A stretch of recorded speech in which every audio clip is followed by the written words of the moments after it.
Dito kami ni Joanne sa tabi ng baybay, sa seawall, kung saan si Joanne ay nanginginig na nagtutulak ng bike niya. Oy, hindi nag-i-enjoy ako. Ay, ganun ba? Uy, tingnan mo to, ang ganda. Kaya nga eh. Ang ganda ng wave, glorious. Dito kami ngayon sa Barangay San Pedro, sa Narvacan.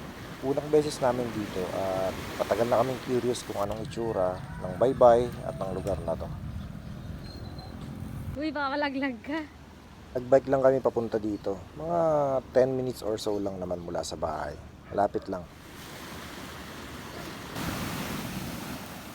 Isa ito sa mga masasayang bagay sa pagbibisikleta around our area at least.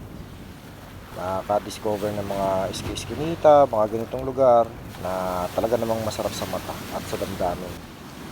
Umabot kami sa dulo ng seawall kung saan nalaman namin na meron palang lusutan papunta dun sa barangay Nagsayawan kung saan lagi naming binabike at merong fish pond na malawak. Ito yung dagat na yun na inaagusan ng river dun sa Nagsayawan. Magiging slow lang ang araw na to pero masaya. Halika, sumama kami sa aming misadventures. Let's go!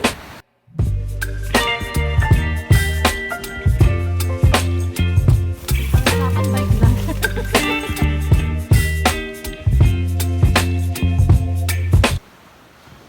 Medyo mahirap din pala magtulak ng bisikleta sa buhangin, ano? Pero mukhang maganda naman din sa pupuntahan natin, kaya G lang. At nakarating din kami sa dulo. Ito lang yung meron dun, Baren. Ayan yung dagat, at saka na naman yung ilog ng Nagsayawan. Naranasan mo na rin ba na nagagandahan ka sa isang lugar tapos gustong gusto mong puntahan? Until pagdating mo doon, ma-realize mo na, mas maganda pala to tignan lang mula sa malayo kaysa nando doon ka. Maraming pagkakataon na nare-realize namin to ni Joanne. At isa to ngayon sa mga pagkakataon na ganun. Dahil tignan mo, ang ganda naman kung nasan kami naroroon mula sa malayong perspective. Pasok tayo sa masukal na mga kandaroma na to para hanapin ang daanan. Papunta dun sa barangay. Let's go, boy! Nawa, di tayo ma-flat. At sinimulan na namin ang aming traverse dito sa masukal at tusok-tusok na kandaromas.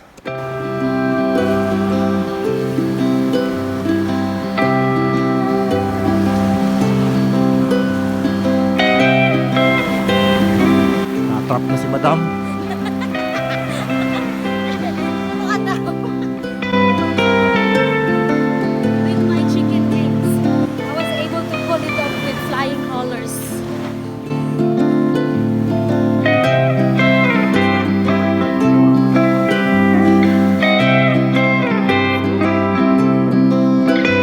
Tulak, iwas kandaroma.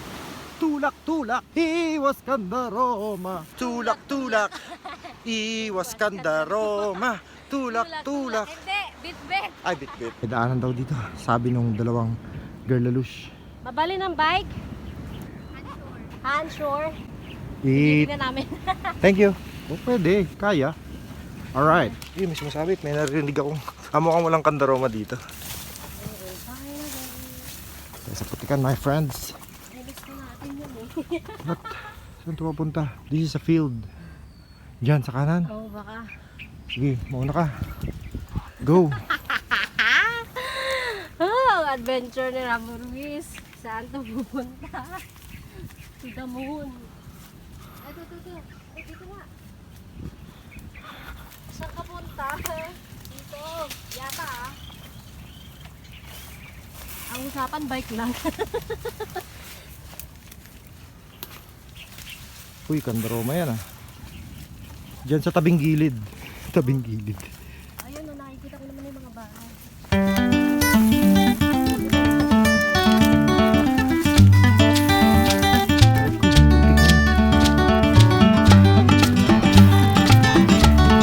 Yan sa likod ng bahay niya.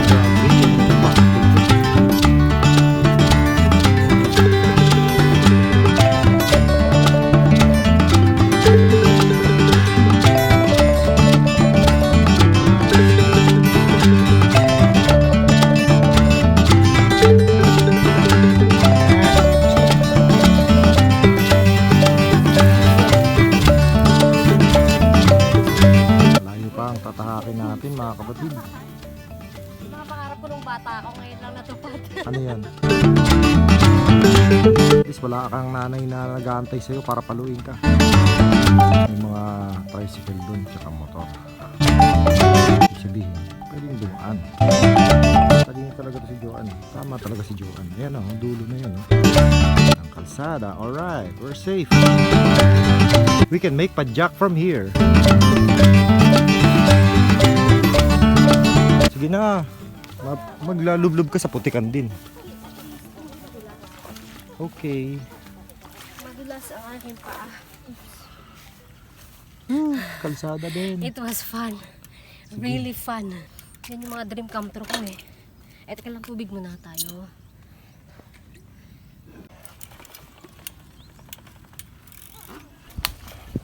Ma-appreciate mo ngayon yung kalsada.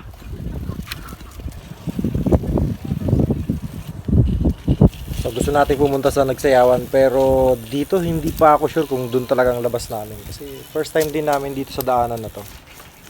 Parang hindi pa to Nagsayawan. Dapat yung isang bike dinala ko, no?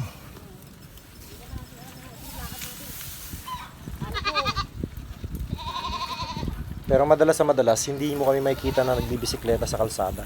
Sa highway, I mean. Madalas ay mga ganitong sulok-sulok, mga barabarangay, mga rough road, gamit ang aming mga single speed bikes.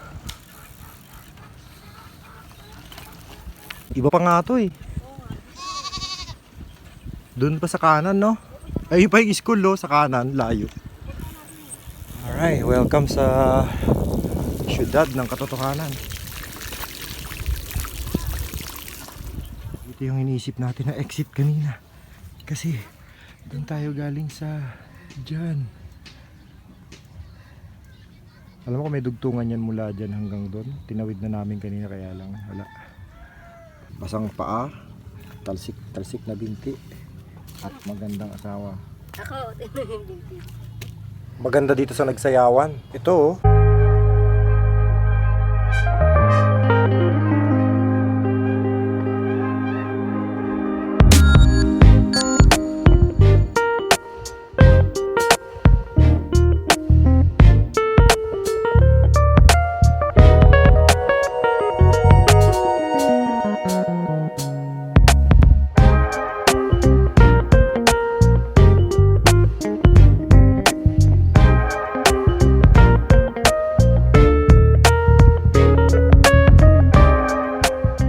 Doon tayo galing kanina.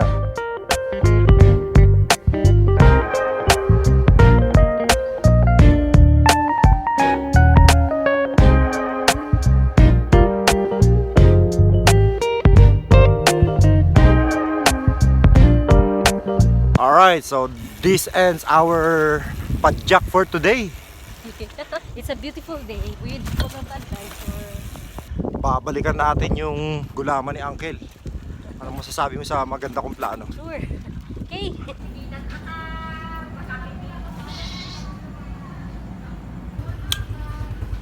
Ano kasi yung yellow na? Alright, hanggang sa next padjak mo naman. Cheers!